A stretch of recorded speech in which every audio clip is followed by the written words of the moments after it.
नमस्कार। स्वागत है आपका हमारे चैनल पर, जहां हम आपको 10 महाविद्याओं के रहस्यमय और साधना से भरे लोक में लेकर चलेंगे। 10 महाविद्याएं, माँ काली से लेकर त्रिपुर सुंदरी तक, हर देवी अपने आप में विशेष शक्ति और ज्ञान का सागर है। आज हम जानेंगे कि साकाम और निष्काम साधना के माध्यम से इन शक्तियों की साधना कैसे की जाती है और एक सिद्ध गुरु का मार्गदर्शन इन कठिन और रहस्यमय साधनाओं में कैसे सहायक होता है। यह यात्रा होगी एक ऐसे लोक की जहां मंत्र, तंत्र और गुप्त ज्ञान से भरी विधाओं के रहस्य खुलने वाले हैं। आज हम बात करेंगे 10 महाविद्याओं की साधना, योगिनी तंत्र के बारे में। तो तैयार हो जाइए हमारे साथ इस अद्भुत और रहस्यमय यात्रा पर चलने के लिए, जहां हम समझेंगे 10 महाविद्याओं की साधना का सच्चा अर्थ और महत्व। चलिए शुरू करते हैं। 10 महाविद्याओं की साधना। महाविद्याओं की साधना 2 भावों से होती है। जो सकाम साधना करते हैं उनकी साधना पद्धति भिन्न होती है, और जो निष्काम साधना करते हैं उनकी साधना पूर्णतः भिन्न होती है। सकाम साधक विद्या, भूमि, भवन, यान, स्त्री, पुत्र, पशु, पद, शत्रुनाश आदि लौकिक इच्छाओं की पूर्ति के लिए साधना करते हैं। ऐसे साधकों को भी किसी सिद्ध गुरु के पास ही जाकर दीक्षा लेनी चाहिए। उनके आदेशानुसार साधना के लिए यम, नियम, प्राणायाम, आसन और प्रत्याहार की साधना करनी पड़ती है। जब सिद्ध गुरु यह समझ लेता है कि साधक का मन पूर्णतः एकाग्र हो गया है, तब वह सकाम साधक को 3 बार दाहिने कान में जप मंत्र देता है और साथ ही जप का समय, आसन और विधान सब बता देता है। सकाम साधक की साधना में प्राय विघ्न नहीं आते, फिर भी सिद्ध गुरु की देखरेख में ही साधना करनी चाहिए। 10 महाविद्याओं में सबसे सरल साधना षोडशी की ही है, क्योंकि षोडशी ही त्रिपुर भैरवी, भुवनेश्वरी आदि अनेक नामों से प्रसिद्ध है। षोडशी की साधना करने से अन्य सब महाविद्याएं भी शीघ्र सिद्ध हो जाती है। तंत्र शास्त्र वाले मानते हैं कि षोडशी 40 दिन में ही सिद्ध हो जाती है, और उग्रतारा को छोड़कर अन्य सब महाविद्याएं 40-40 दिन में ही सिद्ध हो जाती है। सब प्रकार के भौतिक सुखों के लिए सकाम साधक षोडशी की ही उपासना और साधना करते हैं। त्रिपुर सुंदरी को ही श्रीविद्या भी कहते हैं। जो साधक अधिक धन चाहता हो उसे त्रिपुर सुंदरी या श्रीविद्या की ही उपासना करनी चाहिए, किंतु जिसने कभी कोई मादक पदार्थ सेवन न किया हो उसे ही श्रीविद्या सिद्ध होती है। श्रीविद्या सिद्ध करने के लिए एकाग्रचित्त से श्रीयंत्र की पूजा करनी चाहिए। यह पूजा प्रातःकाल सूर्योदय से प्रारंभ करके 3 घड़ी तक 72 मिनट तक करनी चाहिए।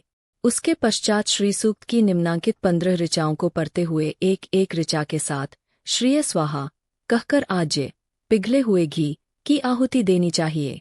जिस सकाम साधक को श्रीविद्या सिद्ध हो जाती है उसे कभी किसी प्रकार की कमी नहीं होती।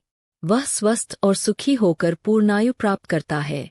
किंतु यह साधना स्वयं करनी चाहिए, किसी दूसरे से नहीं करानी चाहिए। ब्राह्मण, क्षत्रिय, वैश्य कोई भी यह विद्या सिद्ध कर सकते हैं, यदि उनका उपनयन संस्कार विधिवत हुआ हो, क्योंकि जो उपनीत नहीं होता उसे यह विद्या सिद्ध नहीं होती।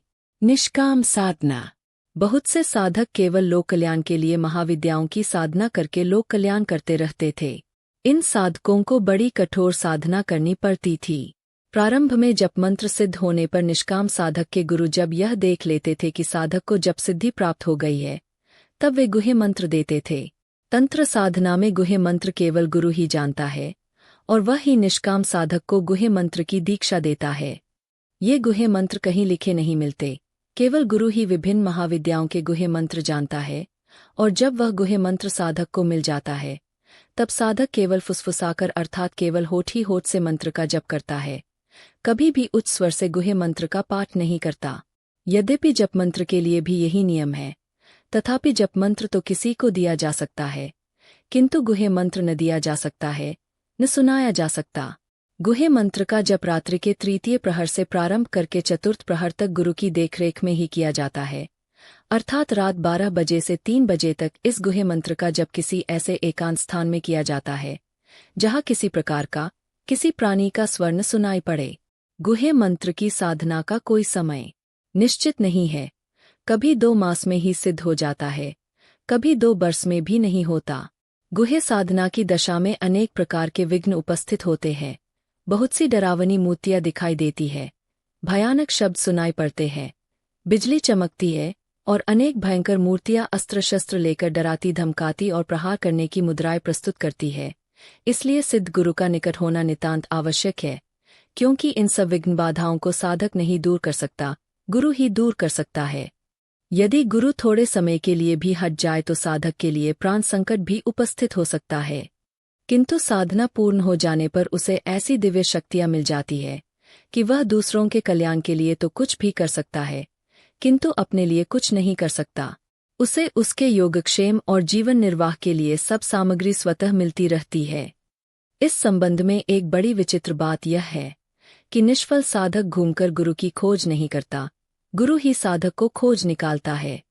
यदि जब साधना के पश्चात साधक के मन में अहंकार उत्पन्न हो जाए तब तो वह गुह्य साधना का अधिकारी भी नहीं रह जाता। इसलिए गुह्य साधक को परम विनीत होकर अपने गुरु के सब आदेशों का मूर्तिवत पालन करना चाहिए और कभी तर्क नहीं करना चाहिए। वगलामुखी की साधना। प्रायः मुकदमेबाज लोग अपने विपक्षी को हराने या उसे हानि पहुंचाने के लिए वगलामुखी का जप कराते हैं। वगलामुखी के जप के लिए हल्दी की माला, पीले वस्त्र और पीले फूलों से वगलामुखी की पूजा की जाती है और एक मिट्टी का छोटा सा बैल बनाकर उसे एक धागे से नांदकर वह धागा आसन के नीचे दबाकर जप करना होता है। किंतु यह जप भी किसी अन्य से न कराकर स्वयं करना चाहिए, तभी उसका फल होता है। किंतु यदि विपक्षी भी वगलामुखी का जप कर रहा हो तब किसी को फल नहीं मिलता। वगलामुखी बड़ी सशक्त देवी है, इनके लिए भी रात्रि के द्वितीय प्रहर से मध्य रात्रि तक जप करना चाहिए। इनकी जप साधना में प्राय बाधा नहीं होती, फिर भी सिद्ध गुरु के आदेशानुसार उनकी देखरेख में ही और उनसे मंत्र लेकर ही जप करना चाहिए। यह जप सकाम साधना के लिए होता है। इसके फलस्वरूप शत्रु की हानि होती है। इसके 36 अक्षर वाले मंत्र में सर्व दुष्टाना के बदले मम शत्रुना कहना चाहिए। तारा या उग्रतारा। तारा या उग्रतारा की साधना सबसे अधिक कठिन, श्रम साध्य, समय साध्य और कष्ट साध्य है। बौद्ध तांत्रिक प्राय तारा की ही उपासना करते हैं। तांत्रिकों का विश्वास है कि तारा की साधना केवल सिद्ध गुरु की कृपा से ही संभव है और तारा की साधना में बहुत समय भी लगता है, यहाँ तक कि 10-10, 15-15 बरस लग जाते हैं। किंतु जिसे तारा सिद्ध हो जाती है उसके चरणों में 8 सिद्धियां और 9 निधियां आ लौटती है। तारा की जप साधना के पश्चात जब गुरु यह समझ लेता है कि शिष्य को गुह्य मंत्र दे देना चाहिए, तब वह निष्काम साधक को पुष्य नक्षत्र में अर्धरात्रि के समय कान में गुह्य मंत्र की दीक्षा देकर उसे 21 बार दोहरवाता है। साधक भी द्वितीय तृतीय प्रहर तक 9 से 3 बजे तक गुरु की देखरेख में ही गुह्य मंत्र का जप करता है। इसमें भी अनेक प्रकार के भयंकर और कष्टकर विघ्न उपस्थित होते हैं, किंतु गुरु के पास रहने के कारण उनका प्रभाव नहीं होता। यह साधना सिद्ध हो जाने पर तारा देवी प्रत्यक्ष आकर सामने खड़ी हो जाती है और साधक के सिर पर हाथ रखकर उसे सर्वसमर्थ बना देती है। तारा की साधना कर चुकने वाला साधक स्वयं सिद्ध हो जाता है और उसे दीक्षा देने का भी अधिकार हो जाता है। ऐसे साधक के लिए चमत्कार दिखाना वर्जित है। उसे केवल लोक कल्याण के लिए ही अपनी शक्ति का प्रयोग करना चाहिए। वह महामारी रोक सकता है, देश पर आक्रमण करने वालों को नष्ट कर सकता है, सब प्रकार के भूत प्रेत पिशाच आदि की बाधाएं दूर कर सकता है, केवल दृष्टि मात्र से रोग दूर कर सकता है और सब प्रकार के लोक मंगल के कार्य कर सकता है। तांत्रिकों संपूर्ण इतिहास में केवल 2 व्यक्ति तारा को सिद्ध कर पाए, जिनमें एक तिब्बत में था, दूसरा सिक्किम में, परंतु उन्हें शरीर छोड़े हुए कई शताब्दियां बीत गईं। उनमें से एक तो 352 वर्ष तक जीवित रहा और दूसरा 410 वर्ष तक। ऐसे साधकों की इच्छा मृत्यु होती है, अर्थात जब वे स्वयं चाहते हैं तभी संसार से जाते हैं, उससे पूर्व नहीं। मृत्यु भी उनके वश में होती है। जैसे हठयोग की साधना अत्यंत दुष्कर है, वैसे ही तंत्र की गुह्य साधना भी अत्यंत कष्टसाध्य और दुष्कर है। किंतु एक बार जो किसी भी महाविद्या को साध लेता है, उसके लिए कुछ भी असंभव नहीं रह जाता। महाविद्याओं के विभिन्न रूप और साधना। काली चंड नामक असुर के वध के समय असुरों से लड़ते लड़ते क्रोध के कारण भगवती का मुख कृष्ण वर्ण हो गया था। उसी समय उनके ललाट से कराल वंदना, असी, तलवार, पाश आदि अस्त्र हाथ में लिए हुए कालिका देवी का आविर्भाव हुआ। मार्कंडेय पु 87/5। कालिका पुराण में उनका रूप इस प्रकार वर्णित है। नीले कमल की भांति उनका श्याम वर्ण है। 4 हाथ है। दोनों दाएं हाथों में खटवांग, खाट का पावा और चंद्रहास, तलवार। दोनों बाएं हाथों में ढाल तथा पाश है। गले में मुंडमाला पड़ी हुई है। कमर में बाध की खाल लिपटी हुई है। अंग दुबला है। लंबे लंबे दांतों पर लपलपाती हुई लाल जीभ अत्यंत भयानक दिखाई पड़ती है और आंखें लाल है। ऐसी काली देवी भीमनाद कर रही है। वाहन कबंध है। मुंह फैला हुआ और कान मोटे हैं। ये देवी तारा और चामुंडा नाम से भी अभिहित होती है। उनकी 8 योगिनियों के नाम हैं त्रिपुरा, भीषणा, चंडी, करजी, हंत्री, विधात्रिका, कराला और शूलिनी। उक्त योगिनियां भी देवी के साथ ही पूजित और अनुध्यात होती है। सब देवीगण में उन्हीं की पूजा करने से सभी कामनाएं सिद्ध होती है। निम्नांकित 10 महाविद्याओं में काली प्रथम महाविद्या है। काली, तारा, षोडशी, भुवनेश्वरी, भैरवी, छिन्नमस्ता, धूमावती, वगला, मातंगी और कमला। इन्हें सिद्ध विद्या भी कहते हैं। सती ने दक्ष के यज्ञ में जाने के लिए बार बार शिवजी से अनुमति मांगी, किंतु महादेव ने किसी प्रकार जब अनुमति नहीं दी, तब सती ने उक्त 10 मूर्तियां बनाकर शिवजी को डराकर उनकी अनुमति ग्रहण कर ली। काली मूर्ति का ध्यान इस प्रकार किया जाता है। काली कराल वदना, भयंकरी, मुक्तकेशी, चतुर्भुज विशिष्टा और मुंडमाला भूषित है। उनके नीचे के बाएं हाथ में सद्य कार्तिमुंड एवं ऊपर के वाम हस्त में खंग, ऊपर के दक्षिण हस्त में अभय चिन्ह तथा नीचे के दक्षिण हस्त में वरदान भंगिमा है। वे महामेघ की भांति श्याम वर्णा है। उनके गले में मुंडमाला है, जिससे रक्तधारा प्रवाहित हो रही है। उनके दोनों कानों में कर्ण आभूषण के स्थान पर 2 शव लटके हुए हैं। वह भीमदर्शना, कराल मुखी, पीनोन्नतस्तनी, शवगन हस्तसमूह निर्मित मेखलाधारिणी और हास्यमुखी है। उनके दोनों ओठों से रक्तधारा निकल रही है, इसलिए इन्हें स्फुरित मुखी भी कहते हैं। काली भयंकर शब्द करने वाली, भयंकर मूर्ति, श्मशानवासिनी, सूर्य के समान विशिष्ट नेत्रों वाली, लंबे दांतों वाली, दाएं अंग पर लटकते बालों वाली, शवरूपी महादेव के हृदय में स्थित भयंकर शब्द करने वाली, शिवगण परिवेष्टिता, महाकाल के साथ विपरीत संगम में आसक्ता और सुख प्रसन्न नवदना है। सर्व कामार्थ सिद्धिदायिनी काली का ध्यान इसी प्रकार करना चाहिए। महाकाली, दक्षिणाकाली, भद्रकाली, श्मशानकाली, गुह्यकाली और रक्षाकाली आदि नामों के अनुसार काली की मूर्ति के विविध भेद है। देवी मूल प्रकृति है। स्वल्प बुद्धि और दुर्बल मानवों के उपासना कार्य में सुविधा करने के लिए तंत्र आदि शास्त्रों में उक्त प्रकृति के काली, तारा आदि नाम और रूप कल्पित हुए हैं। महानिर्वाण तंत्र में लिखा भी है, उपासकाना कार्याय कथितन प्रिये गुणक्रियानुसारेण रूपन पूर्व देव्या प्रकल्पितम। उपासकों के कार्य के लिए ही गुणक्रिया के अनुसार देवी का रूप कल्पित होता है। आद्य शक्ति की प्रधान मूर्ति काली है। शाक्तों में प्रायः केवल 10% ही काली मूर्ति के उपासक है। भगवती की जितनी मूर्तियां हैं, उनमें दुर्गा और काली मूर्ति का ही बहुत प्रचार है। यह बताना कठिन नहीं है कि किस समय उक्त मूर्ति की कल्पना की गई। अनेक पाश्चात्य पंडितों और कुछ प्राच्य विद्वानों के मतानुसार काली भारत में आदिवासी अनार्यों की देवी रहीं। प्राचीन पुराणों में भगवती की उक्त मूर्ति के अनेकानेक वर्णन मिलते हैं, किंतु यह निश्चय है कि तांत्रिक युग में ही उक्त मूर्ति की उपासना के अनेक प्रकार से विधि नियम बने। तंत्र के अतिरिक्त पुराण आदि में भी भगवती की काली मूर्ति की उत्पत्ति, पूजा, ध्यान आदि के विवरण मिलते हैं। कालिका की मूर्ति की उत्पत्ति की कथा चंडी पुराण में 2 स्थानों पर कही गई है। प्रथम तो तब है जब महिषासुर के वध के पश्चात शुंभ निशुंभ के अत्याचार से उत्पीड़ित होकर देवता लोग देवी का स्तवन करते रहे थे।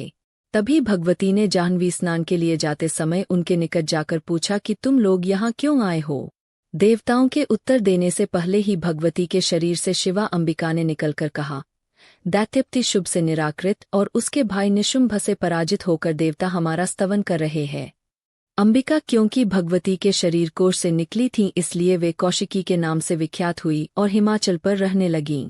कौशिकी की उत्पत्ति के पश्चात भगवती ने भी अपना गौर वर्ण छोड़कर कृष्ण वर्ण धारण कर लिया था, इसलिए वे कालिका कहलाने लगी और हिमाचल पर ही रहने लगीं। दूसरी कथा यह है कि जब कौशिकी की हुंकार से शुंभ का सेनापति धूम्रलोचन भस्मीभूत हो गया, तब शुंभ ने चंडमुंड नाम के 2 सेनापतियों को सेना के साथ देवी कौशिकी को पकड़ लाने के लिए भेजा। चंडमुंड जब बड़े घमंड के साथ देवी के पास पहुंचे, तब वे ठठाकर हंस पड़ी। जब चंड और मुंड उन्हें पकड़ने के लिए आगे बढ़े, तब देवी के क्रोध से उनका मुख काला पड़ गया। तभी उनकी कुटिल भ्रिकुटी और ललाट से एक देवी निकल खड़ी हुई, जो असुरों पर टूट पड़ी। वही देवी काली है। उनका रूप चंडी तंत्र में इस प्रकार बताया गया है। काली, कराल वदना, लंबित मुंडेहेस्ता, असिपाशधारिणी, विचित्र खट्वांगद्रा, नरमुंडमाला शोभिता, व्याघ्र चर्म प्रधाना, शुष्क मांसा, अति भयानक मूर्ति, अति विस्तृत मुखमंडला, लोलरसना, भीषणा, गाढ़क तन्यना और हुंकार शब्द से दिग्मंडल को गुंजा देने वाली है। काली ने युद्ध में चंडमुंड को मारकर कौशिकी को उनके दोनों मुंड उपहार में देकर कहा, हमने चंड और मुंड नामक 2 महापशु मारे हैं। अब युद्धज्ञ में तुम शुंभ निशुंभ का संहार करो। कौशिकी ने हंसकर कहा, चंडमुंड को मारा है, इसलिए अब तुम्हारा नाम चामुंडा विख्यात होगा। रक्तबीज के वध के समय उन्हीं काली ने जिह्वा निकालकर रक्तबीज का शरीर नष्ट करके उसका रक्त पी लिया था। कौशिकी के अस्त्र प्रहार से ही रक्तबीज विनष्ट हुआ था। चंडी तंत्र में काली पूजा का कोई विधान नहीं मिलता। शुंभ निशुंभ के वध के पश्चात देवी ने देवताओं से जो पूजा पद्धति कही थी, वह शारदीय महापूजा की कथा थी। देवी भागवत के 5वें स्कंद के 23वें अध्याय में कौशिकी की उत्पत्ति के पश्चात पार्वती का शरीर काला पड़ने पर कालिका नाम से प्रसिद्ध होने की कथा लिखी है, किंतु उनका नाम कालरात्रि बताया गया है। देवी भागवत में लिखा है कि धूम्रलोचन से जो उनका घोर संग्राम हुआ था, उसमें उन्हों की हुंकार से वह विनष्ट हो गया था।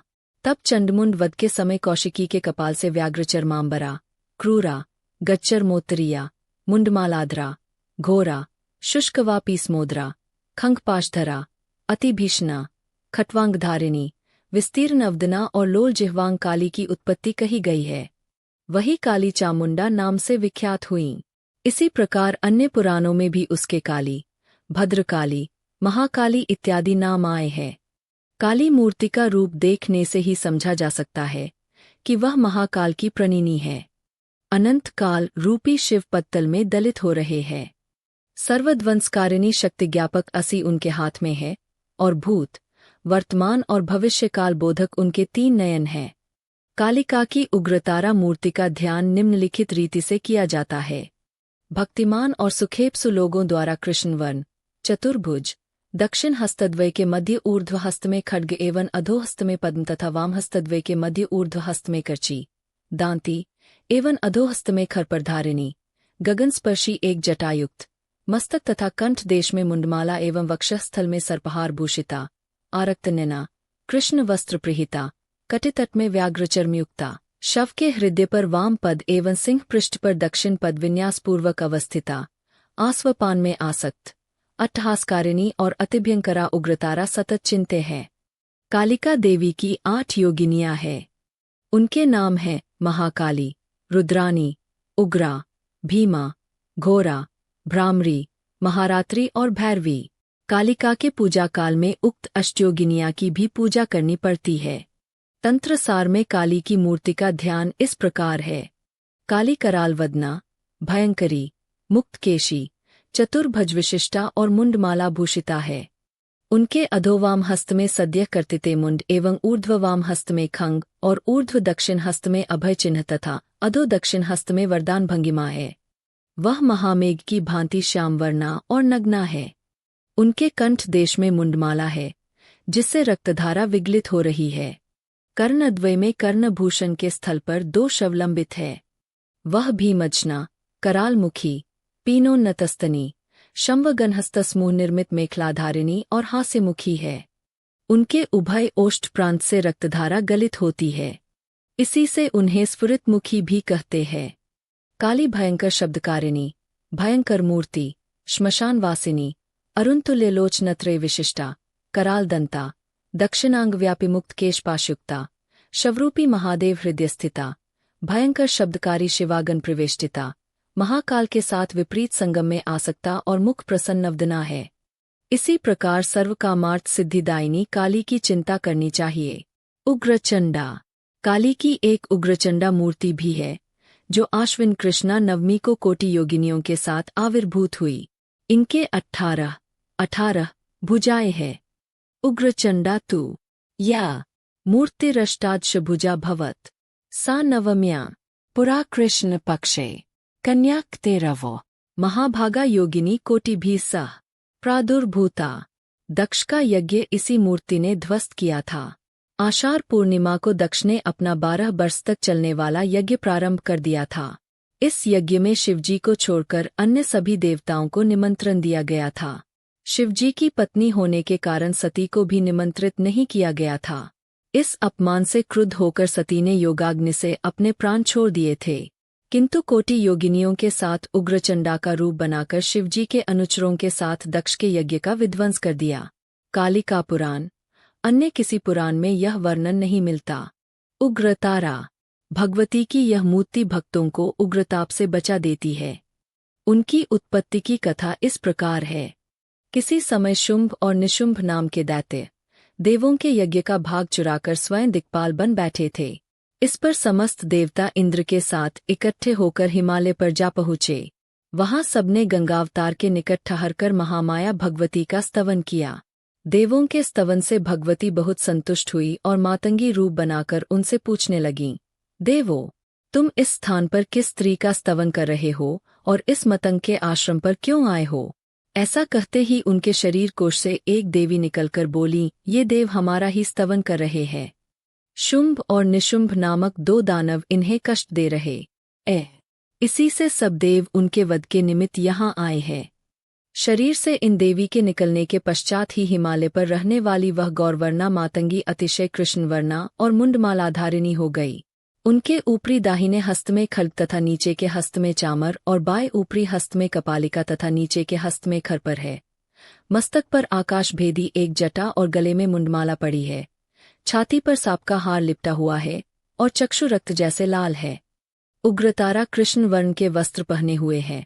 कटि देश में व्याघ्रचर्म भूषित है। वामपद शव की छाती पर और दक्षिणपद सिंह की पीठ पर रखा है। ये देवी स्वयं शव का शरीर चाटती है। इनकी साधना काली की साधना के समान ही की जाती है। छिन्नमस्ता, यही देवी प्रचंड चंडिका के नाम से भी ख्यात है। इनके प्रसन्न होने से लोग शिवस्वरूप, अपुत्र पुत्रवान, निर्धन धनी और मूर्ख विद्वान हो जाते हैं। इनकी पूजा विधि इस प्रकार है। साधक को प्रातः कृत्य समापन करके प्रातः कर्मविधि पूर्ण करके आचमन करके लक्ष्मी, माया और कूच बीज द्वारा 3 बार जलपान करना चाहिए। वाग बीज द्वारा दोनों ओठों का सम्मार्जन करके माया बीज से 2 बार उन्मार्जन करना चाहिए। फिर श्री, माया, कूच, सरस्वती, काम, त्रिपुरा, भगवती, भगवीज, कामकला और अंकुश द्वारा क्रमशः मुख, नासिका, चक्षु, कर्ण, नाभि, हृदय, मस्तक और दोनों कंधों को स्पर्श करना चाहिए। आचमन के पश्चात करन्यास और नेत्रन्यास करना चाहिए। त्रिशक्ति तंत्र में लिखित है, अपनी नाभि में अर्धविकसित शुक्ल वर्ण पद्म का ध्यान करना चाहिए। उसके मध्य में जपाकुसुम के समान रक्तवर्ण सूर्यमंडल में कोटि सूर्य जैसी उज्ज्वल वर्णा महादेवी छिन्नमस्ता की भावना करनी चाहिए। देवी बाएं हाथ में अपना मस्तक धारण करके लपलपाती जिह्वा से अपने गले से निकली रुधिर की धारा पीती है। विविध कुसुम शोभित केशपाश इधर उधर बिखरे हुए है। यह आलूलायित केशा और दिगंबरी है। उनके दक्षिण हस्त में कर्तरी है। वे मुंडमाला विभूषिता, षोडशवर्षीया, पीनोन्नत पयोधरा, रति तथा काम पर प्रत्यालीस पद से खड़ी है। उनके गले में अस्थिमाला और सर्परूप यज्ञोपवीत भूषित है। वाम और दक्षिण पार्श्व में डाकिनी और वर्णिनी है। डाकिनी देखने में कल्पांत सूर्य जैसी उज्ज्वल, विद्युत जटा, त्रिनयना, विकटदंता, मुक्तकेशी और दिगंबरी है। वाम तथा दक्षिण हस्त में नरकपाल और कर्तरी है। वह लपलपाती हुई जीभ निकालकर देवी की कंठ निर्गत रक्तधारा पान करती है। दक्षिण पार्श्व में वर्णिनी देखने में लोहित वर्णा, मुक्तकेशी, दिगंबरी अपने वाम तथा दक्षिण हस्त में कपाल और कर्तरी लिए हुए है। उनके गले में नाग का यज्ञोपवीत और मुंडमाला है। वह प्रत्यालीस पद से अवस्थित होकर देवी की कंठनी सृत रुधिरधारा पीती है। रति और काम की विपरीत रति में आसक्त रूप की भावना की जाती है। बिना ध्यान के देवी की पूजा करने से साधक का मस्तक सद्य छिन्न हो जाता है। ध्यान इस प्रकार है। पूजा यंत्र में एक दशदल पद्म अंकित करना चाहिए। इसका दल पूर्व दिशा में श्वेत, अग्निकोण में रक्त, वायुकोण में पीत, पीला, पश्चिम में शुक्ल, नैऋत्य में रक्त, उत्तर में सित और ईशान कोण में कृष्ण वर्ण रहता है। कर्णिका के मध्य में सूर्यमंडल बनाकर रक्तवर्ण रज, शुक्लवर्ण सत्व और कृष्णवर्ण तमोगुण की रेखा खींचनी पड़ती है। फिर षडक्षरयुक्त माया बीजद्वय अंकित करके कर्णिका के चारों ओर प्राकार बनाना चाहिए। यह प्राकार पूर्व दिशा में रक्तवर्ण, दक्षिण में कृष्णवर्ण, पश्चिम में शुक्लवर्ण और उत्तर में पीतवर्ण बनता है। प्राकार के 4 द्वार होते हैं। प्रत्येक द्वार पर एक एक क्षेत्रपाल, भैरवीय डॉट रहता है। पूजा यंत्र का प्रकारांतर ऐसा है। पहले त्रिकोणाकार रेखा खींचनी चाहिए। इसके मध्य में 3 मंडली वाले मंडल के बीच में 3 द्वार वाली योनि बनाते हैं। बाहर की ओर अष्टदल पद्म और भूबिंबत्रय तथा इसके मध्य कूर्च बीजन अंकित करना चाहिए। तीनों कोण फट युक्त रखने चाहिए। यही ध्यानोक्त यंत्र है। उक्त ध्यान यंत्र केवल योगियों के लिए विहित है। गृहस्थों को इनका ध्यान ऐसा करना चाहिए कि यह नाभि पद्म के बीच में निर्लेप, निर्गुण, सूक्ष्म बाल चंद्र के समान द्युति वाली एवं सत्व, रज तथा तमोगुण द्वारा वेष्टित विराजमान है। तंत्र। इसी प्रकार ध्यान पूर्वक मानस पूजा करके शंख स्थापन करना चाहिए। फिर यह पीठ पूजा करनी होती है। आधार शक्त्यै नमः, प्रभुताय नमः, कूर्माय नमः, अनंताय नमः, पृथिव्यै नमः, क्षीर समुद्राय नमः, रत्नद्वीपाय नमः, कल्पवृक्षाय नमः, तद्ध स्वर्ण सिंहासनाय नमः, आनंदकंदाय नमः, संबिन्नालाय नमः, सर्वतत्वात्मक पद्माय नमः, संसत्वाय नमः, रणरज से नमः, तंतम से नमः, अंग आत्मने नमः, अंग अंतरात्मने नमः, पम परमात्मने नमः, ह्रीं ज्ञानात्मने नमः, पद्म मध्य रतिकामाभ्या नमः। भैरवतंत्र के मत में आधार शक्ति, कूर्म, नागराज, पद्म, नाल पद्म, चतुष्कोण मंडल, रजः, सत्व, तमः, रति और काम की पूजा करके शक्ति पूजा करनी चाहिए। पीठ मंत्र यह है। रतिकामोप्री वज्रवैरोचनीय देहि देहि एहि एहि गृहन गृहन मम सिद्धि देहि देहि मम शत्रुन मारे मारे कराली केहु फत स्वाहा। फिर ध्यान करके आवाहन करना चाहिए। सर्वसिद्धिवर्णिनीय सर्वसिद्धि डाकिनीय वज्रवैरोचनीय इहावह इहावह। मंत्र उच्चारण करके इह इस सन्निधेहि इस सन्निरुध्यस्व मंत्र द्वारा आवाहन करके और ह्रीं क्रीं हंसः मंत्र से प्राण प्रतिष्ठा करनी चाहिए। आखंगाय हृदयाय स्वाहा इत्यादि मंत्र द्वारा षडंगन्यासपूर्वक यथाशक्ति पूजा करके बलि देनी चाहिए। मंत्र यह है। व्रजवैरोचनीय देहि देहि एहि एहि गृह गृद इमं बलि मम सिद्धि देहि देहि मम शत्रुन मारे मारे करालिखु फत स्वाहा। तदुपरि देवी के दक्षिण वर्णिन्य नमः, बाय डाकिन्य नमः मंत्र द्वारा वर्णिनी और डाकिनी की पूजा करनी चाहिए। देवी की षडंग पूजा करके दक्षिण में शंखनिधिय नमः, वाम में पद्मनिधिय नमः, पूर्व दिशा में लक्ष्मी, दक्षिणा में लज्जा, पश्चिम में माया, उत्तर में सरस्वती, अग्निकोण में ब्रह्मा, वायुकोण में विष्णु, नैऋत्य कोण में रुद्र, ईशान कोण में ईश्वर, मध्य में सदाशिव के पहले और पीछे नमः लगाकर पूजा करनी चाहिए। फिर शांच पुष्पांज पूर्वक आवरण पूजा करनी चाहिए। अष्टादिक तथा मध्य में खंगाय हृदयाय स्वाहा इत्यादि मंत्र द्वारा षडंग पूजा करके पूर्वादि क्रम से अष्टदल की पूजा करनी चाहिए। यथा पूर्व दल में काल्य नमः, अग्निकोण दल में वर्णिन्य नमः, दक्षिण दल में डाकिन्य नमः, वायुकोण दल में भैरव्य नमः, पश्चिम दल में महाभैख्य नमः, नैऋत्य कोण दल में इंद्राक्षय नमः, उत्तर दल में पिंगलाक्षय नमः, ईशान कोण दल में सिहारिन्य नमः, पद्म मध्य हुहु फट नमः स्वाहा। देवी के दक्षिण सम्राट छंद से नमः, उत्तर में सर्ववर्णेभ्यो नमः, फिर दक्षिण कोण में बीज शक्तिभ्या नमः। पत्र के अग्रभाग पर पूर्व दिशा में ब्राह्म्य नमः, अग्नि कोण में माहेश्वर्य नमः, दक्षिण में कौमार्य नमः, वायुकोण में वैष्णव्य नमः, पश्चिम में वाराह्य नमः, नैऋत्य कोण में इंद्राण्य नमः, उत्तर में चामुंडाय नमः, ईशान कोण में महालक्ष्म्यै नमः, पूर्व द्वार में करालाय नमः, दक्षिण द्वार में विकरालाय नमः, पश्चिम द्वार में अतिक्रालाय नमः और उत्तर द्वार में महाकालाय नमः। ऊपर लिखा हुआ मंत्र उच्चारण करके रूप भावना पूर्वक वाम नासापुट द्वारा सूर्यमंडल में निवेशित करना चाहिए। पुरस्चरण लक्ष्य जप है। रात को विद्वानुरूप बलि देनी चाहिए। बलि का मंत्र है सर्वसिद्धि प्रदे वर्णिनीय सर्वसिद्धि प्रदे डाकिनी छिन्नमस्ते इया देवी एहि एहि बलि गृह गृद्ध मम सिद्धि देहि देहि ही फत्स्वाहा। पैरवी शत्रुनाश के लिए ही छिन्नमस्ता की साधना और पूजा की जाती है। छिन्नमस्ता का मंदिर काठमंडू से 1.5 मील पूर्व ललितपत्तन नामक स्थान में छिन्नमस्ता देवी का सुंदर प्राचीन मंदिर है। उस मंदिर के पास ही 48 संवत का खुदा विष्णुगुप्त का एक शिलालेख है।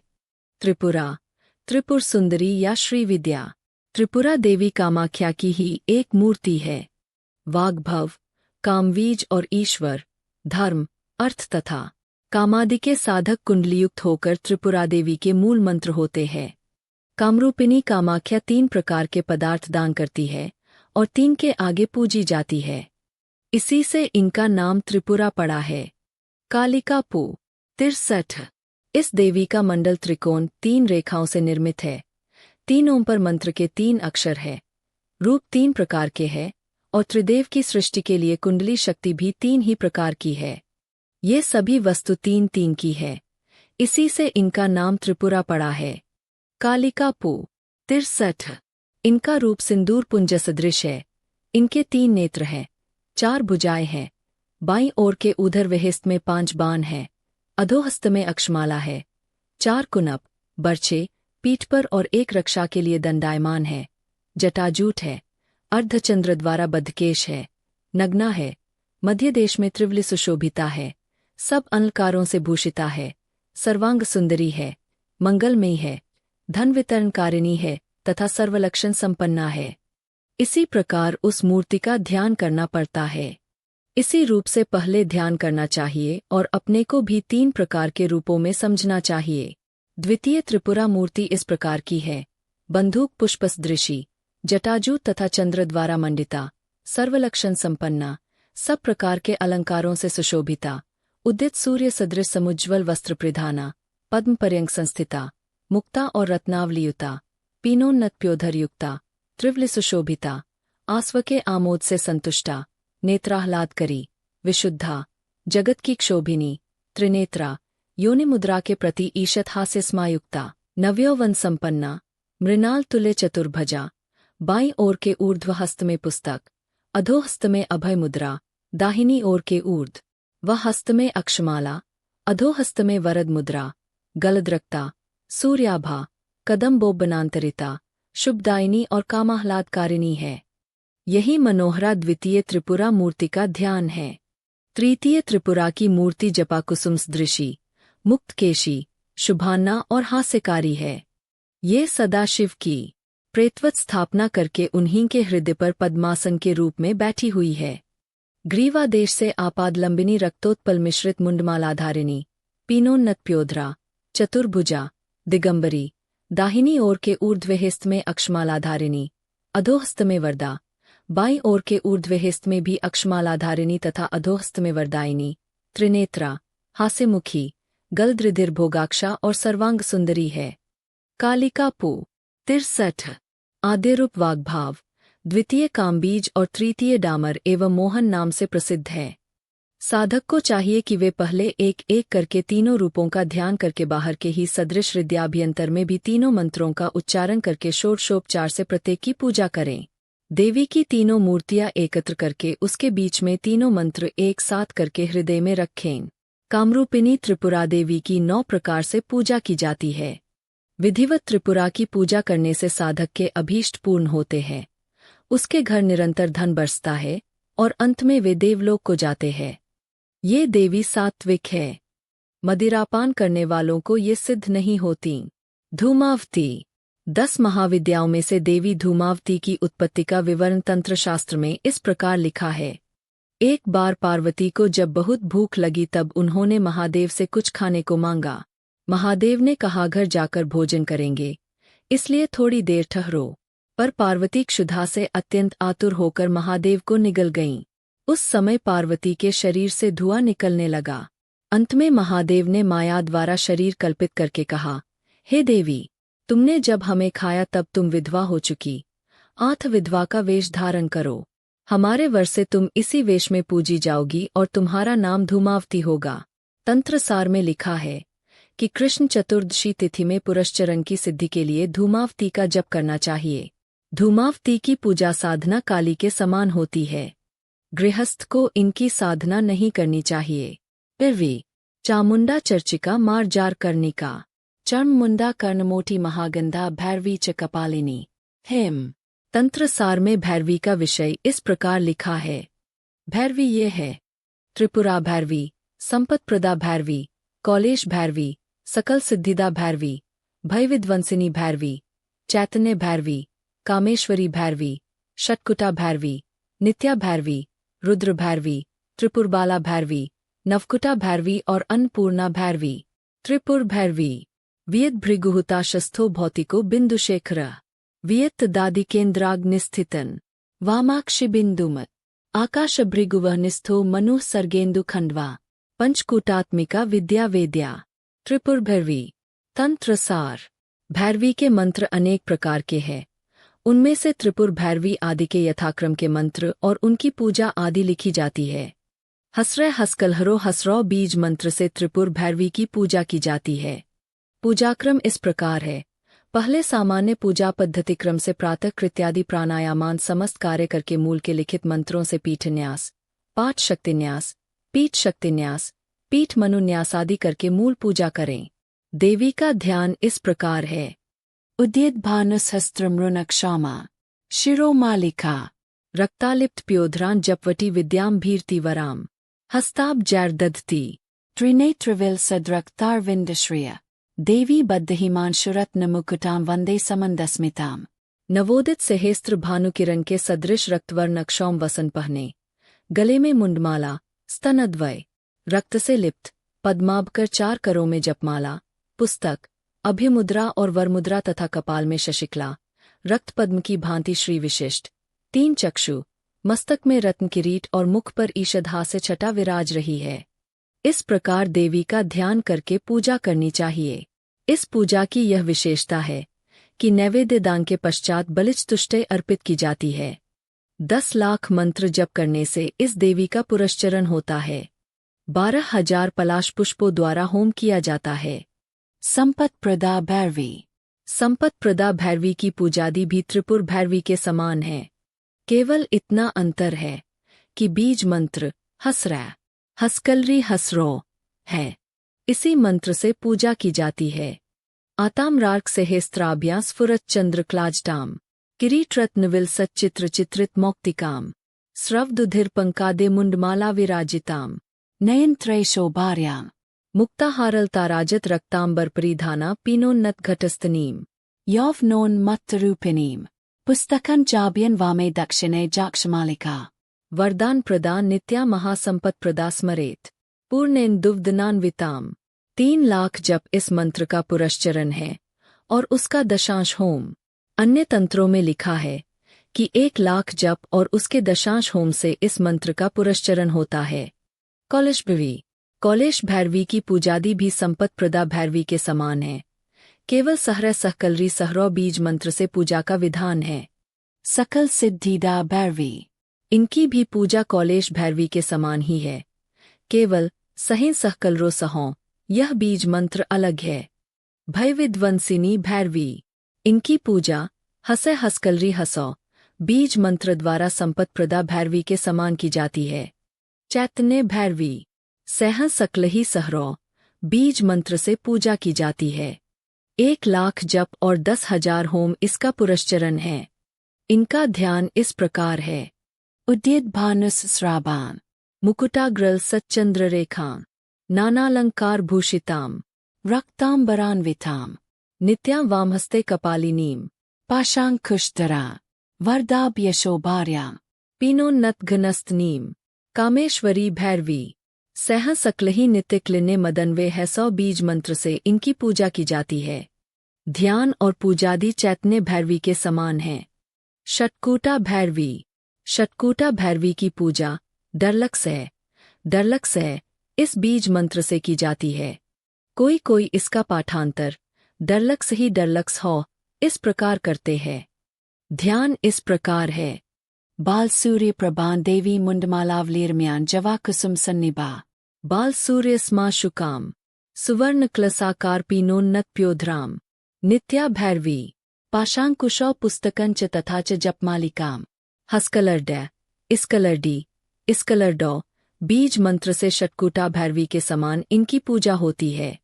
रुद्र भैरवी हस खफरे हस्कलरी हसौ बीज मंत्र से इनकी पूजा की जाती है। 1,00,000 जप और 10,000 होम इसका पुरस्चरण है। ध्यान इस प्रकार है। उद्देद भानुसहस्त्राभान नानालंकार सुबगा वम दिधिर मुंडाली क्लितान त्रिशूलन डमरू खलगन चंद्रच्यूडान त्रिलोचनाम सर्ववैरिणी कृंतिनीम रक्तवासीम खेटकमेव च तथा च पुस्तकन चाक्षमाला पाशांकुशयुगं क्रमात् शिवसिंहासन स्थिताम पिनाकन च शरान देवी भुवनेश्वरी भैरवी। इस देवी की पूजा हसै इस कलही हसौ बीज मंत्र से चैतन्य भैरवी की पूजा के अनुसार ही की जाती है। ध्यान इस प्रकार है।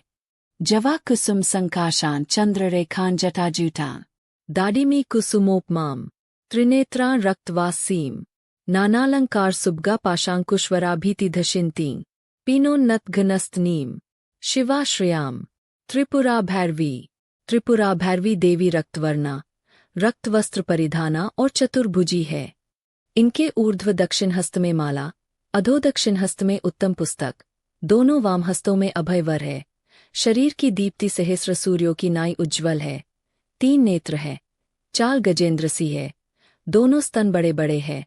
श्वेत प्रेत के ऊपर बैठी है तथा सर्वालंकार भूषिता और सहास्यवदना है। इनके मस्तक, वक्षस्थल और कटी इन 3 अंगों को छोड़कर शेष मुंडमाला से सुशोभित है। तीनों नेत्र मधुपान से भ्रमित है तथा ओष्ठाधर रक्तवर्ण है। इसी प्रकार त्रिपुर भैरवी का ध्यान करना चाहिए। कालिका पू 74। त्रिपुर भैरवी के पूजोपकरण पुष्पादि और आसनादि का किसी दूसरी पूजा में व्यवहार नहीं करना चाहिए। त्रिपुरा भैरवी की पूजा करने का समय 3 मुहूर्त 1 घंटा 20 मिनट काल लिखा है। इनकी पूजा में 30 बार से कम जप नहीं करते हैं। अंगुष्ठा, मध्यमा और अनामिका इन 3 उंगलियों के योग से पुष्पादि चढ़ाते और माला द्विगुनी करके पहनाते हैं। साधक चर्मासन पर बैठकर दोनों पैरों को पीछे की ओर रखकर एकाग्रचित्त से निर्जन स्थान में इस देवी की पूजा करते हैं। विज्ञ साधक पुष्प और नैवेद्यादि बाएं हाथ से चढ़ाते हैं। इस देवी की यदि विधान पूर्वक पूजन की जाए तो पूजक के शरीर में अवश्य ही निंदित व्याधियां उत्पन्न हो जाती है। स्त्री, पुत्र और भृत्यादि अवशीभूत हो जाते हैं तथा पीछे उनकी शस्त्राघात से मृत्यु होती है। यह त्रिपुर भैरवी योग निद्रा जगज्जननी माया का रूप भेद है। एक ही माया अनेक रूपों में क्रीड़ा करती है। कालीपू 74। त्रिपुर बाला भैरवी या त्रिपुरा भैरवी 100। इस मंत्र से त्रिपुरा भैरवी की पूजा पद्धति के अनुसार इनकी पूजा होती है। 3 लाख जप इस मंत्र का पुरस्चरण है। नवकूटा भैरवी 100 हस्कलरी हसौ हसरन हस्कलरी हसरौ यही नवकूटा का बीज मंत्र है। हसै हस्कल ही हसौं यह सर्वदोष रहित नवाक्षर मंत्र और हाँ हरद्री हकलरन ही हरौ मंत्र ये तीनों बीज नवकूटा के मंत्र है। भैरवी पूजा पद्धति के अनुसार इनकी पूजा करनी चाहिए। 1 लाख जप इस मंत्र का पुरस्चरण है। वद वद वाग्वादिनी हेसरी क्लिन्ने क्लेदिनी महामोक्षं कुरुक्ली हेसौ यह दीपनी मंत्र है। यह मंत्र पहले 6 बार जप करने के अनंतर पूजादि प्रारंभ करनी चाहिए। अन्नपूर्णा भैरवी ह्रीं श्रीं क्ली भगवती माहेश्वरी श्री अन्नपूर्णे स्वाहा। इस विंशत्यक्षर मंत्र से अन्नपूर्णेश्वरी भैरवी की आराधना की जाती है। इस मंत्र के कामबीज को छोड़ देने से ह्रीं श्रीं भगवती माहेश्वरी श्री अन्नपूर्ण स्वाहा यह ऊनविंशाक्षर मंत्र होता है। इस मंत्र का जप और पूजा करने से धनधान्यादि ऐश्वर्य की वृद्धि होती है। सामान्य पूजा पद्धति के नियमानुसार पूजा की जाती है।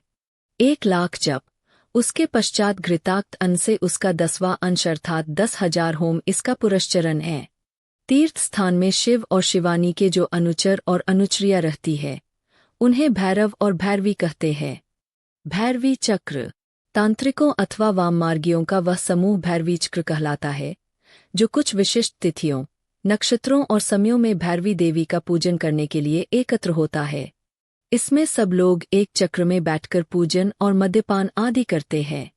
इसमें केवल दीक्षित लोग ही सम्मिलित होते हैं और वर्णाश्रम आदि का कोई विचार नहीं रखा जाता। मातंगी 10 महाविद्या के अंतर्गत नवम महाविद्या मातंगी है। तंत्र सार में इस विद्या के पूजन और मंत्रादि के विषय में इस प्रकार लिखा है। अथ वक्षे महादेवी मातंगी सर्वसिद्धिदाम अस्योपासन मात्रेन वाक्सिद्धि लभते ध्रुवम। तंत्र सार सर्वसिद्धिदायिनी मातंगी की उपासना करने से ही साधक अति शीघ्र वाक्सिद्धि लाभ करते हैं। ह्रीं क्ली हूँ मातंग्य फट स्वाहा, यही मातंगी देवी का मंत्र है। इस मंत्र के ऋषि दक्षिणामूर्ति, छंद विराट तथा देवता मातंगी देवी है। यह देवी साधक के सभी कार्य सिद्ध करती है। इनकी पूजा पद्धति तंत्रसार में विस्तार पूर्वक लिखी है। इस महाविद्या की पूजा में यंत्र को अंकित करना आवश्यक है। पहले षटकोण अंकित करके बाहर अष्टदल पद्म बनावे। उस षटकोण में देवी का मूल मंत्र लिख दें। इस प्रकार मंत्र तैयार हो जाने पर जपा पुष्प द्वारा देवी की पूजा करनी होगी। मंत्र स्थित पद्म के अष्टदल में विविध उपहार द्वारा मनोभवा, रति, प्रीति, क्रिया, श्रद्धा, अनंग कुसुमा, अनंगमदना और अनंगलालसा इन 8 शक्तियों का पूजन और जप करना उचित है। इसके पश्चात देवी का ध्यान और पूजन करना होता है। ध्यान यथा श्यामांगी शशिशेखरांत्रिण्यना रत्नसिंहासनस्थिताम वेदैर्बाहदंडैर्सिखेत कपाशांकुशधराम। तंत्रसार इस प्रकार देवी का ध्यान करके मनोहर गंध पुष्पादि उपहार द्वारा पूजा करे और शक्कर मिला हुआ पायस नैवेद्य चढ़ावे। मातंगी मंत्र का यदि पुरस्चरण करना हो तो पहले 6000 जप करना होगा। जप के पश्चात दशांश संख्या में घी और मधु मिले हुए ब्रह्म वृक्ष के समिध से होम करना होगा। होम के समय उक्त अष्टशक्ति की आहुति देनी होगी। इस देवता की पूजा में विशेषता यह है कि पूजा के पश्चात साधक किसी चौराहे पर अथवा मरघट में जाकर मछली और मांस प्रदान करके गुग्गुल द्वारा धूप दे। रात को यह धूप देना होगा। इस प्रकार देवी की आराधना करने से साधक का मनोरथ पूरा होगा और उसमें कविता करने की शक्ति आ जाएगी। इस प्रयोग द्वारा साधक का शत्रु नाश होगा तथा उन्हें अग्निस्तंभन और वाक्यस्तंभन की शक्ति उत्पन्न होगी। ये कहिए, मातंगी देवी की पूजा करने से साधक का सभी अभीष्ट सिद्ध होगा। वग्लामुखी यह 10 प्रकार की शक्ति मूर्ति कैसे आविर्भूत हुई थी वह 10 महाविद्या प्रकरण में दिया जा चुका। इस महादेवी के पूजा मंत्र और पूजा माहात्म्य के विषय में तंत्रसार में लिखा है कि इसका मंत्र साधक वर्ग का हितकर और शत्रु दल का स्तंभनकारी ब्रह्मास्त्र स्वरूप है।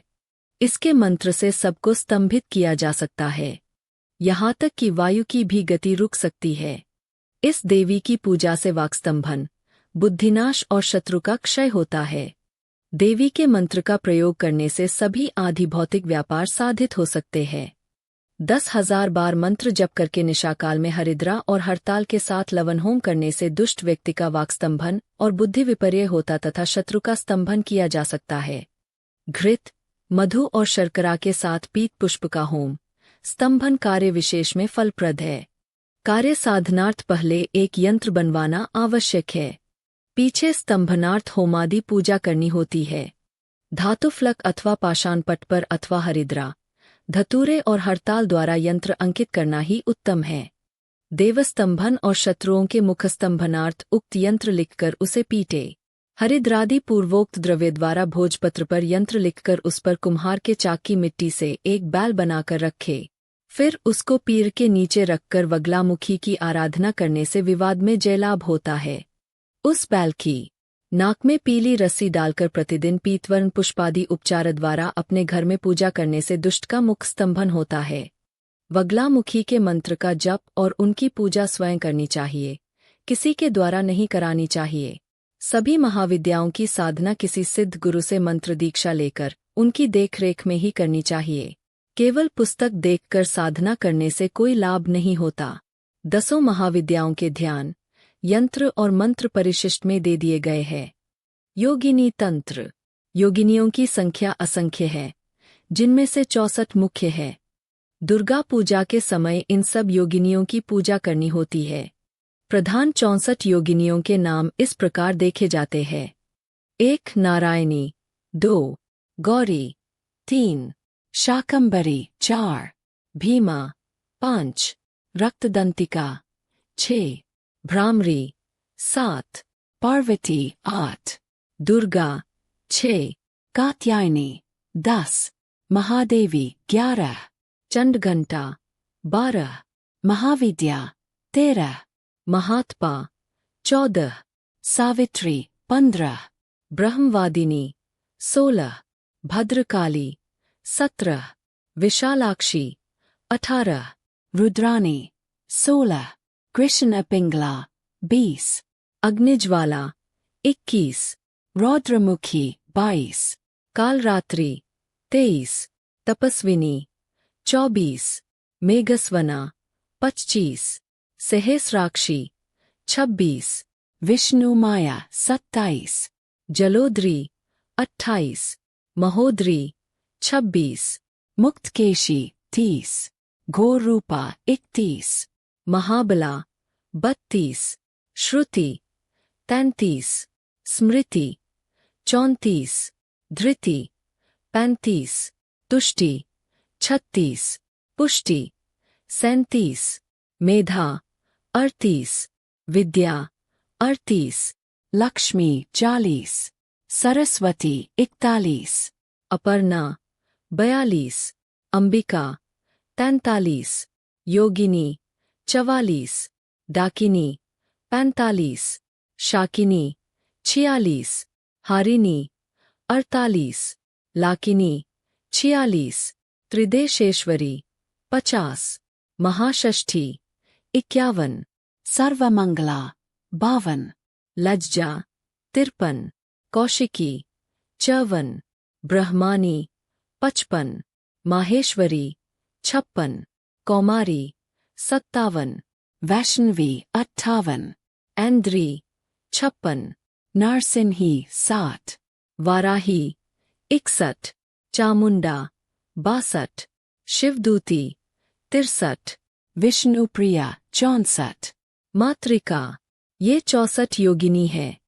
बरिहन नंदिकेश्वरी पुराण उक्त दुर्गा पूजा कालिका पुराण में 64 योगिनियों के नाम अन्य रूप से लिखे हैं। ब्रह्मानी, चंडिका, रौद्री, इंद्राणी, कौमारी, वैष्णवी, दुर्गा, नारसिंही, कालिका, चामुंडा, शिवदूती, वाराही, कौशिकी, माहेश्वरी, शांकरी, जयंती, सर्वमंगला, काली, कापालिनी, मेधा, शिवा, शाकंभरी, भीमा, शांता, भ्रामरी, रुद्रानी, अंबिका, क्षमा, धात्री, स्वाहा, स्वधा, अपर्णा, महोदरी, घोररूपा, महाकाली, भद्रकाली, भयंकरी, क्षेमंकरी, उग्रचंडा, चंडोग्रा, चंडनायिका, चंडा, चंडवतो, चंडी, महामोहा, प्रियंकरी, बलविकारिणी, बलप्रमथिनी, मनोन्मथिनी, सर्वभूतदायिनी, उमा, तारा, महानिद्रा, विजया, जया, शैलपुत्री, चंडघंटा, स्कंदमाता, कालरात्रि, चंडिका, कूष्मांडी, कात्यायनी और महागौरी,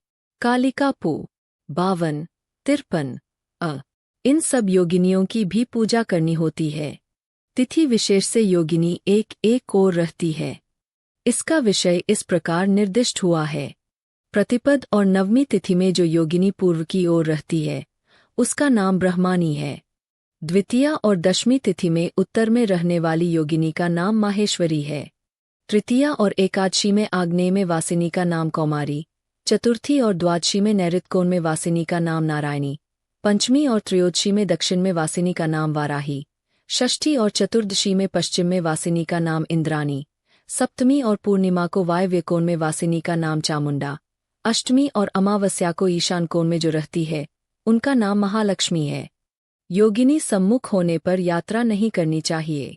योगिनी प्रतिपद और नवमी में पूर्व में, तृतीया और एकादशी में आग्नेय कोण में, पंचमी और त्रयोदशी में दक्षिण में, चतुर्थी और द्वादशी में नैऋत्य कोण में, षष्ठी और चतुर्दशी में पश्चिम में, सप्तमी और पूर्णिमा में वायव्य कोण में, द्वितीया और दशमी में उत्तर में, अष्टमी और अमावस्या में ईशान कोण में अवस्थान करती है। यात्रादि शुभ कार्यों में योगिनी का शेष 6 दंड 48 मिनट परिवर्जनीय है। दक्षिण और सम्मुखस्थ योगिनी में यात्रा करने से वद्वंधनादि होता है तथा वाम और पृष्ठस्थ योगिनी में गमन करने से सर्वार्थ सिद्धि होती है। किसी शुभ कार्य के लिए गमन करते समय योगिनी का शुभाशुभ देखकर यात्रा करना आवश्यक है।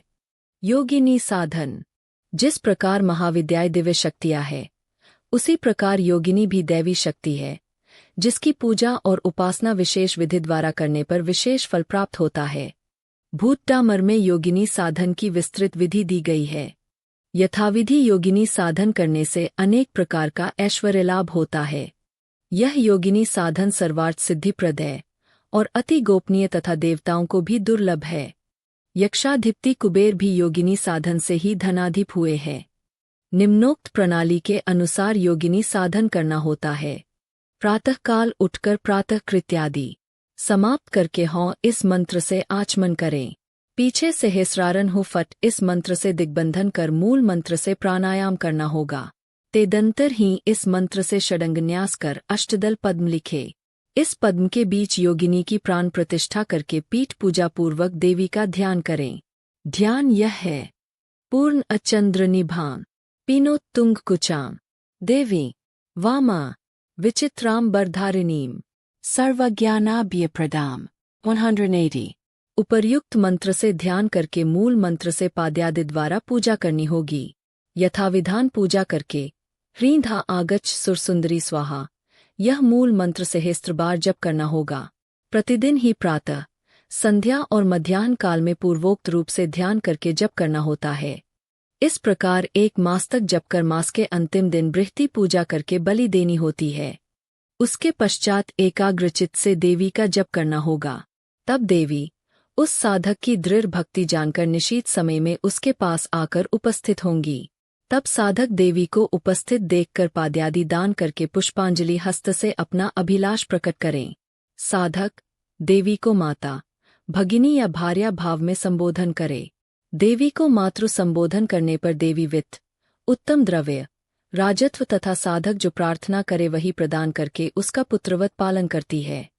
भगिनी संबोधन करने से अनेक प्रकार के द्रव्य और दिव्य वस्त्र प्रदान करके दिव्य कन्या ला देती है। साधक इसी साधना के बल से भूत भविष्यत कह सकता है तथा जो प्रार्थना करता है देवी वही प्रांतदिन प्रदान करती रहती है। यदि देवी साधक की भार्या हो तो साधक सर्वराज प्रधान तथा स्वर्ग या पाताल के सभी स्थानों पर गमन कर सकता है। इस साधन से देवी जो द्रव्य प्रदान करती है वह अवर्णनीय है। साधक इस प्रकार साधना करके कभी भी दूसरी स्त्री से संबंध न रखे, केवल देवी के साथ ही रमन करे। विवाहित पुरुष को भार्या रूप से योगिनी की साधना नहीं करनी चाहिए, अन्यथा सर्वनाश हो जाता है। काम प्रदा योगिनी साधना। यह योगिनी साधन पहले ब्रह्मा ने वर्णित किया था। यह साधन करने के लिए नदी के किनारे जाकर स्नान और संध्यादि संपन्न करें। पीधे पूर्ववत सब काम करके चंदन द्वारा मंडल लिखना होगा। इस मंडल के बीच अपना मंत्र लिखकर आवाहन करके मनोहरा का इस प्रकार ध्यान करे। कुरंग नेत्रा शरदिंदुवक्त्रा बिंबाद्रा चंदन गंधलिप्ताम चीना शुका पानकुचा मनोज्ञा श्यामा सदा काम हृदा विचित्राम। इस प्रकार ध्यान करके यथाविधान देवी की पूजा करनी होगी। पूजा के अनंतर ह्रीं मनोहरे स्वाहा यह मूल मंत्र 10,000 बार जप करना होगा। इस प्रकार 1 मास तक जप करके मास के शेष दिन में निशीत समय तक जप करना होगा। इस प्रकार जप करते रहने से मनोहरा देवी साधक को नितांत अनुरक्त समझकर उसे वर देने के लिए उसके समीप उपस्थित होती है। उस समय साधक भक्तिपूर्वक पाद्यादि द्वारा उनकी अर्चना तथा ही इस मंत्र से प्राणायाम और षडंगन्यास कर मांसबलि देकर पूजा करे। तब मनोहरा साधक पर प्रसन्न होकर उसको प्रार्थित वर प्रदान करती तथा प्रतिदिन 100 सुवर्ण खंड दान करती है। प्रत्येक दिन साधक इन सब सुवर्णों को खर्च कर डाले, नहीं तो देवी फिर उसे नहीं देंगी। इस साधना में स्त्री सहवास छोड़ देना होता है। इस साधना के बल से साधक की गति सर्वत्र अव्याहत रहती है। सर्वकाम प्रदा योगिनी साधना। साधक को चाहिए कि वह वट वृक्ष के नीचे जाकर प्रातः कृत्यादि करके देवी का यह ध्यान करे। प्रचंडवदना गौरीं पक्वबिंबाधरां प्रियाम रक्तांबरधरा वामा सर्वकाम प्रदा शुभाम। इस प्रकार ध्यान करके ही इस मंत्र से प्राणायाम और षडंगन्यास करके मासोपहार से देवी की पूजा करें। ह्रीं हूँ रक्षकर्माणि आगच्छ स्वाहा। इस देवी के मूल मंत्र से प्रतिदिन 10,000 जप करना होगा। प्रतिदिन इसे उच्छिष्ट रक्त द्वारा अर्घ्य देना उचित है। ऐसा करने से देवी उसे अनुरक्त समझकर उसके निकट उपस्थित होती है। पीछे साधक के अर्चना करने से देवी सपरिवार उसकी भार्या बन जाती है।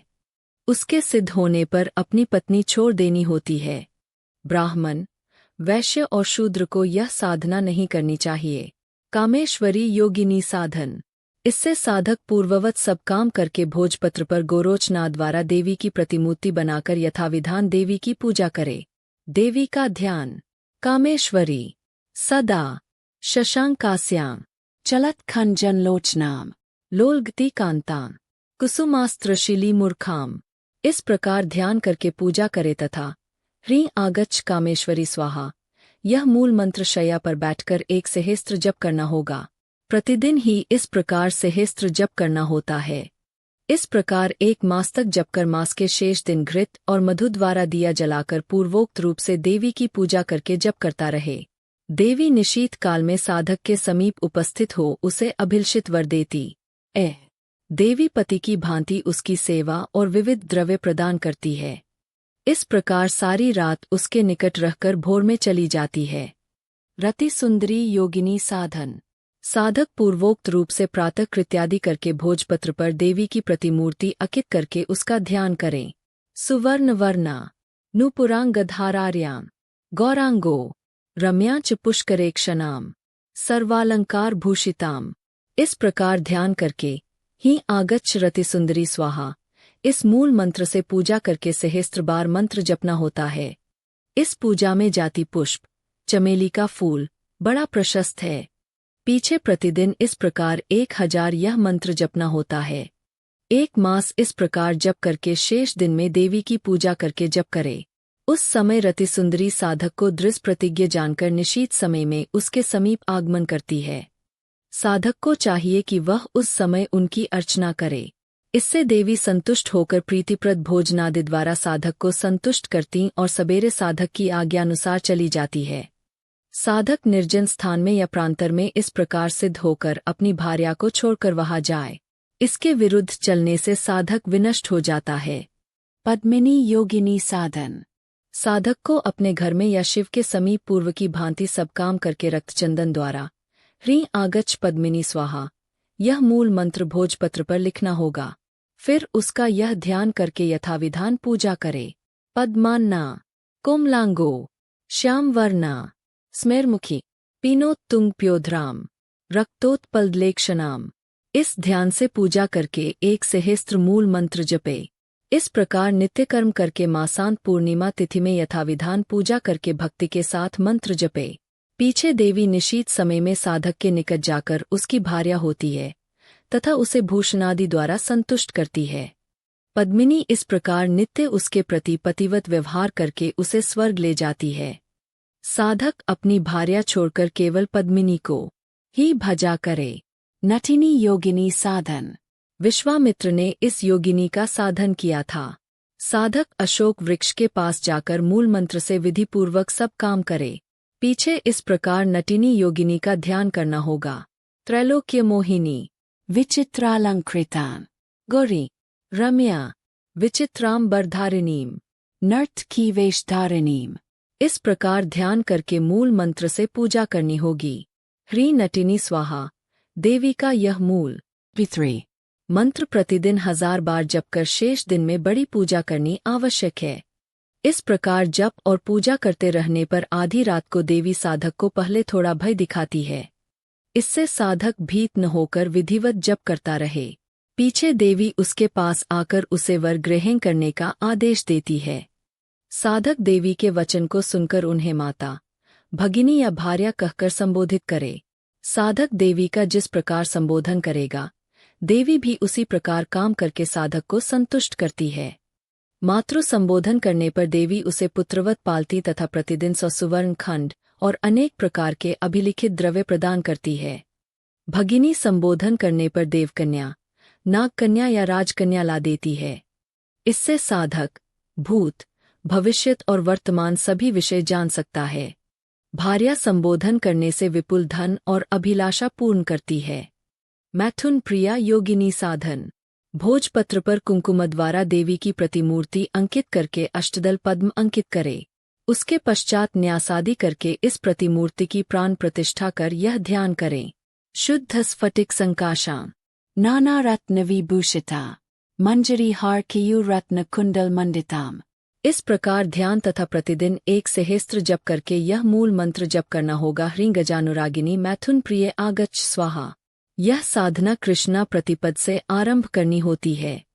इससे प्रतिदिन 3 संध्याओं में पूजा करनी चाहिए। पीछे पूर्णिमा तिथि में गंधादि द्वारा यथाविधान पूजा करें। इस प्रकार पूजा करके समूचे दिन और रात मूल मंत्र का जप करना होगा। देवी भोर में साधक के पास जाती और अभिलषित वर देती है। देव, दानव, गंधर्व, विद्याधर, यक्ष या राक्षस कन्या ये सब साधक को चर्विचर्यादि नाना प्रकार के द्रव्य ला देती है। देवी साधक को प्रतिदिन 100 सुवर्ण खंड दान करती है। देवी इस प्रकार वर देकर अपने घर चली जाती है। इस सिद्धि के बल से साधक चिरंजीवी, निरोग, सर्वज्ञ, सुंदर तथा सभी का अधिपति होता है। भूत डामर, जो सब व्यक्ति सिद्ध हुए हैं उनके उपदेश से ही ये सब साधन करने होते हैं, क्योंकि गुरु के उपदेश के बिना कोई भी कार्य सिद्ध नहीं होता। साधक के स्वयं यह सब काम करने से वह सिद्ध नहीं होता। बृहद भूत डामर में इसके अतिरिक्त 64 योगिनी साधन का विषय भी उल्लिखित है। इसके लिए 64 योगिनी तथा 7 करोड़ योगिनियों का यथाविधान चक्र धारण करके साधना करनी होती है। इस चक्र धारण के अतिरिक्त कोई कार्य सिद्ध नहीं होता। पार्वती जी ने शिवाजी से पूछा, इदानी श्रातुमिच्छामि येन विनान योगिनीच क्रमुत्तमम् सिद्ध्यन्ति कलौ भूतेन्द्र नायिका। अन्य दैवी शक्तियाँ। योगिनी तंत्र में योगिनी के साधन आदि का विस्तार से वर्णन है। शाकिनी तंत्र सार में भी शाकिनी की पूजा आदि का विषय लिखा है। तारा देवी के न्यासस्थल में लिखा है कि षट्चक्र के मध्य विशुद्धाख्य महाचक्र में शाकिनी के साथ सदाशिव को अकारादि षोडश स्वर संयुक्त करके न्यास करना होता है। इसे सिद्ध करना कठिन है। इसमें अनेक प्रकार के भय उत्पन्न होते हैं, इसलिए इसे साधने का व्यापक निषेध किया गया है। डाकिनी पिशाची, यह किसी मनुष्य को देखने से ही उसका अनिष्ट करती है। इसकी साधना केवल वे ही कर सकते हैं जिन्होंने उग्रतारा मंत्र सिद्ध कर लिया हो। कर्ण पिशाची, जो साधक निम्नांकित मंत्र 3 सहस्त्र बार नित्य 21 दिन तक प्रातः 6 बजे से पूर्व जप ले उसे कर्ण पिशाची सिद्ध हो जाती है। जो साधक को किसी का भी भूत, भविष्य, वर्तमान कान में आकर बता देती है। यह शक्ति भूत और वर्तमान निश्चित रूप से ठीक बताती है, किंतु भविष्य प्रायः भ्रामक होता है। मंत्र यह है, अरविंदे स्वाहा, षडक्षर मंत्र। इसके संबंध में डाकिनी तंत्र में लिखा है, अयुज्येदेकविंशति दिनम यावत् कर्ण पिशाचिनी सिद्ध्यति भूत भविष्यद वर्तमान सर्वाह वार्ता करने कथयति। इनके अतिरिक्त कई सहस्र शक्तियाँ हैं जिन्हें सिद्ध कर लेने से अनेक प्रकार के कार्य सिद्ध हो सकते हैं, किंतु सिद्ध गुरु के उपदेश और निर्देश के बिना साधना करने से भयानक अनिष्ट होता है। इसलिए कोई भी साधना गुरु के बिना कभी नहीं करनी चाहिए। जैसे ही 10 महाविद्याओं ने अपनी शक्तियों और ज्ञान से दुनिया को प्रकाशित किया, उनके द्वारा दिखाए गए मार्ग पर चलने वाले लोगों ने आत्मा की सच्ची खोज की। हर एक महाविद्या ने अपनी विशेषताओं के साथ लोगों को समझ और बुद्धि की ऊंचाइयों तक पहुंचाया। लोगों ने सीखा कि असली शक्ति और ज्ञान भीतर से आती है और इसने उनकी जिंदगी को बदल दिया। यह कहानी हमें यह सिखाती है कि जब हम अपनी अंदर की शक्ति को समझते हैं और उसका सही उपयोग करते हैं, तब हम अपनी जिंदगी को नए आयाम तक ले जा सकते हैं। अगर आपको यह कहानी और 10 महाविद्याओं का यह सफर पसंद आया हो तो कृपया वीडियो को लाइक करें, अपने दोस्तों के साथ शेयर करें और नई और प्रेरणादायक कहानियों के लिए हमारे चैनल को सब्सक्राइब करें। बेल आइकन दबाना ना भूलें ताकि आपको नए वीडियो की नोटिफिकेशन तुरंत मिल सके। धन्यवाद और उम्मीद है आप हमारे साथ अगले वीडियो में भी जुड़ेंगे।